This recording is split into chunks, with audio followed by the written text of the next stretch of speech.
The fighting type is a very viable one, but it wasn't always that way. Back in Generation 1, they kind of got their asses kicked by all the psychic Pokemon, but really, who didn't get their asses kicked by the psychic Pokemon? When Generation 2 rolled around, there were two new types introduced, Dark and Steel, both of which were very weak to fighting attacks. So suddenly fighting attacks are good against Steel, Dark, Normal, Rock, and Ice, which I think people forget about. That's a lot of Pokemon that don't like getting hit by fighting moves. Fighting Pokemon themselves really only have to worry about flying and psychic attacks, which is not bad. They also can take dark attacks very well.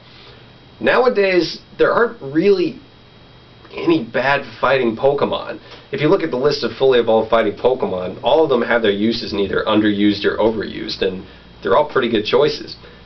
Fighting types have access to a lot of good moves. They have access to things like Fire and Ice Punch and Thunder Punch, which a lot of Pokemon have access to, but those are pretty good things to have if you have high attack.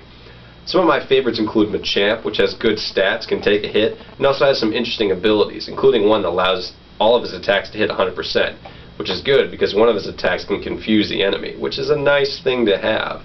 There's also Heracross, which is a good sweeper in certain cases. You've also got Lucario, which is a new Pokemon for the 4th generation, Steel and Fighting, which actually has a slightly higher special attack than regular attack, which I believe is the only fighting Pokemon to have that. So there are a lot of options for the fighting type, and I'm sure you have some ideas of what makes a good fighting team.